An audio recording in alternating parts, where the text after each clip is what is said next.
Hey guys, One52 here. Today we're going to be discussing the concealment mod of the Japanese battleships. Additionally as well, I'm very close to 700 subscribers, and on the 700 mark I will be doing a 700 subscriber special, which will be a premiere, and everyone, hopefully I encourage everyone to join and come watch it along with me.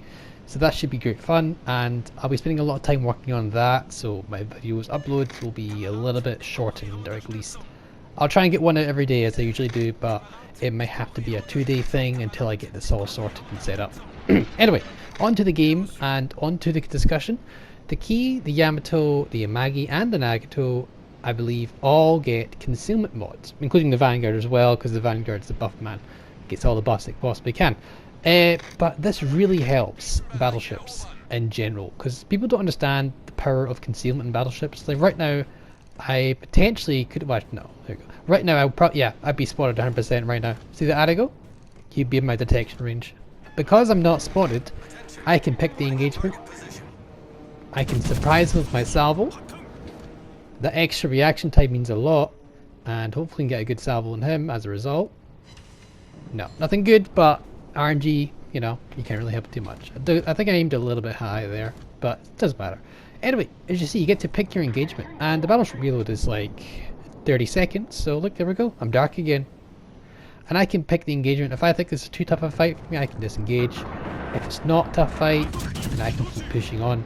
But even then, I have that 5-second gap to decide, because 20 seconds after you fire your guns is your detection is increased to your main firing range. So if I fire my guns, and my gun range is 19 kilometers, it takes 20 seconds for that 19 kilometer detection range to drop back down to the original detection range. You see how it's back down to 30, 19 point something. This is really, really helpful for Japanese battleships, which are essentially, they're supposed to be glass cannons. I actually get a weird hit there. It does take out my engine, which is very weird, and doesn't really tell me, so I think he did like 9k. Very interesting, weird shot. I didn't even expect it, to be honest. I wasn't even spotted when the shot came in as well. Weird, but you know, we're still.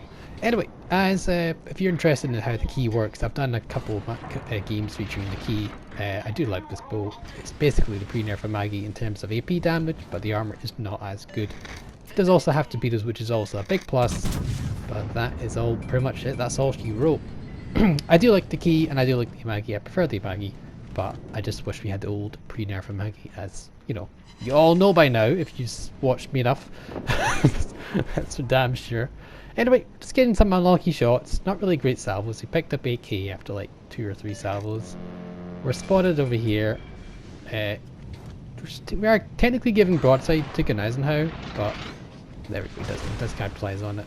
A little bit of misplay there, but we did angle a little bit, and we are just a little bit lucky there, which is nice. But yeah, we did misplay that a little bit. But again, I'm already dark. It's not that big a misplay. If I was spotted for longer, which I would have been, it could have been a major issue. So this concealment mod is really helping these boats. Certainly does help the boats.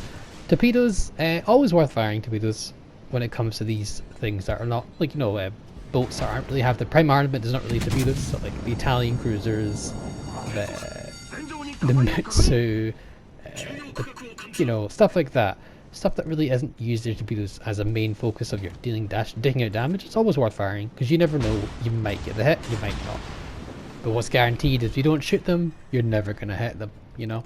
So we didn't get the hit on the Indianapolis, and we kind of overpenned the crap out of them, which is very rare considering Indianapolis is incredibly easy to Citadel. Not for me today. This is a very bad RNG game so far. Oh, we didn't get the kill. Wow, someone else took him out. That was rough. Anyway, Gneisenau giving broadside, at least turning to angle, giving enough broadside. We do smack him a little bit, just a little bit. Again, very disappointing shots so far. But you can afford to do this and kite away and go dark early game. Early game, you're not meant to push it. Even in the Ki that has torpedoes, you don't want to push it. You want to be careful. You want to be picking your shots when you capitalize on those broadsides and catch people unaware. Alright, Gneisenau goes down again. We just can't seem to get much damage this game so far. And yeah, we can't even get a kill either. We got a broadside Vanguard potentially. He's not really broadside according to the minimap. We're gonna try and reload our guns. We'll see what's going on. If there's something else that's better, we will definitely shoot it. Fortunately enough, if you haven't noticed already, there's no DDs in this game, so we don't have to worry about torpedoes really at all, unless we get too close to an Adigo or organizing it or something like that. So yeah, we're just thinking about our decisions here. You can have plenty of time to think about these things and catch people unaware with the concealment mod, and it's incredibly beneficial. I know I've been saying this a lot, but this really is really helpful, and I'm really happy the developers are somewhat listening, you know. With the implementation of carriers, it can cause a lot of problems. Being focused by a carrier is not fun, and we'll have to see how we're going to do this one. I hope they're not getting buffed too much. They already are pretty darn strong in my opinion. You've seen a couple of videos before. But anyway, alright, we're going to go back and push into this Bismarck here. He's giving a flat broadside. Vanguard's got cover on our left, so we're not going to bother shooting him. We're going to focus on this broadside Bismarck. So hopefully we get a good shot. Aiming for the upper deck, trying to get that deck citadel on the pure guy. But no, we just get some really bad RNG. Well, not that bad actually. 5 hits is pretty good. But no real penetrating hits really. Bismarck's still the best target. At this point you want to kind of kite towards the enemy. And this is the reverse kiting stuff that you should definitely try out if you're running a Japanese battleship. And you might get some really good stuff from just doing this tactic here. You don't always have to go forward towards people, you can reverse and attack them that way. Oof. Tell you one thing, side note, those ships that have the space camo, they blow up really pretty. That's just on a side note, you know. We're going to try for the turrets on this pure Bismarck. We're going to just try and get something good here. We've just kind of had a really disappointing game so far. And yeah, we just have really bad RNG. Alright, that was a very good shot there. 3 pens, 2 bounces, and that's, well, 2 shatters, sorry, but that's fine. Bismarck is hiding behind the island, so that's fine. We can gonna afford to give a little bit broadside to this guy because he is not engaging. And even if he does engage, he's unlikely to kill us, and we can probably smack him just as hard. So definitely worth giving him a little bit broadside to get that shot on that Vanguard. German battleships, generally, you want to be shooting superstructure unless they're giving you a flat broadside, and you'll get pretty good results, regardless of their angle.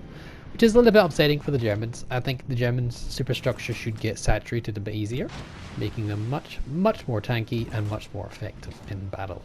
But that's, again, for another time. We're racking up the damage slowly but surely. We're up to 61k, which isn't great, but it's definitely something. Adigo, once he tries lucky again, he did slow down there, which might be good for us, might be bad, we'll have to see. Oh yes, okay, that was a very good salvo. Oh, overpenned again, he gets very lucky, just the one citadel. Incredibly lucky this Adigo. He's dodged 2 salvos, well he's taken 2 salvos from us and he's not been deleted just yet. So pretty unfortunate. We're going to see if we can focus again on Adigo.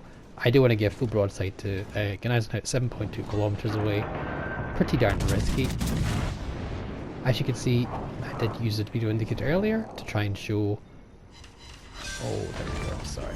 Just had to enjoy that for a minute. Yeah, we're using the indicator to show where the Gneisenhout is, not necessarily firing them. At this point I will fire them, because I want to get the early torps off, and by the time he gets over here I can probably fire them again. Again, when you're torping someone like this, it's usually better to think on your own and just not rely on the indicator. He's probably going to turn away and get the broadside like that. So maybe those torpedoes are pretty good. And I mean, I think he would have dodged them, but still, they're pretty good on track and pretty good on course. I would say definitely when you're trying to torp things like this, predictive torping using your own methodology and thinking is probably better than just using the indicator. So yeah, alright, we're going to push in here. Our team are doing well. We are winning 2 ships and we have a little bit of points lead. Not much, but a little bit of points lead. And we just lost a ship there, so points lead is still in our favour, which is nice, but not by much, only by like 30 points. So this Mogami, he's been a very good player by the way so far. He's extending a little bit overextending towards that Bismarck and Ashitaka. That could really be bad for him. He could really get hurt, so he needs to be really careful about that. Plus he's only on like 10-15k health, so really not good. At this point, this is exactly when I need to push in and tank for this Mogami. If I can push in and take a little bit of heat off him, that's great. I've still got 40k health left. Yes, I've used my heals. but that's not a problem. I can still tank more comfortably than he can. And yeah, his damage as well is definitely, he's a DPS, Cruiser's a DPS, so he'll do more damage than I do in quick succession. He'll do a lot of damage over time. He'll burn that Berserk down much more reliably than I could. This being said though, I do have 10 16.1 inch guns, so he shouldn't last too long. Alright, we have a really bad shot there. You think we bounce off the whole hull there. Vanguard picks up high caliber. GG to that guy. Mogami's burning down the Bismarck. There we go. Secondaries come over there. We just bounce them off our hull, which is nice. The Bismarck secondary buff, by the way, pretty darn interesting. I think it's very good. I like DDs are actually genuinely afraid of them, because secondaries that do hit not only do break modules, they do also cause damage. Because before, all they used to do is cause module breaking, really, which is really not much of a incentive to not rush a Bismarck. But now it's actually feasible damage, and it really does add up. The small change has done so much for secondaries, particularly the Bismarck and Friedrich as well, which has a very large amount of 105mm guns. A lot of 150s as well, but definitely secondary rework, at least today, is really quite fun. I was going to push in here, but they do have Ashitaka, and I believe that's a Vanguard, or is that a Ganiza? I think it's a Ganiza now.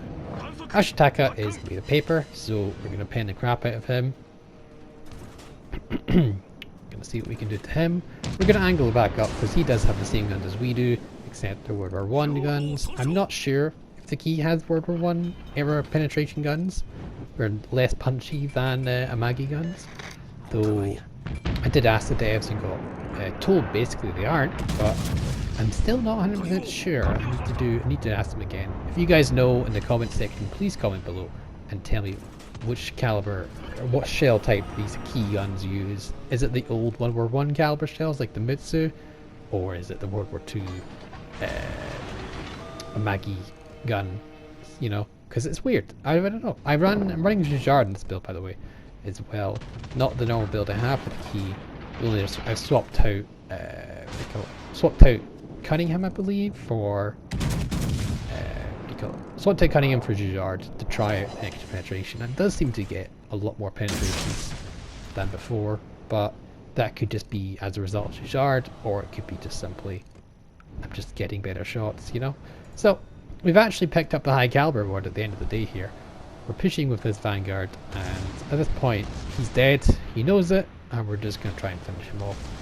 Unfortunately though, this is a Japanese battleship in particular, and we proper potatoed the shot here. We only hit 2 out of the 10, or 2 out of the 8, but the torpedoes do finish him off, giving us the Confederate award as well.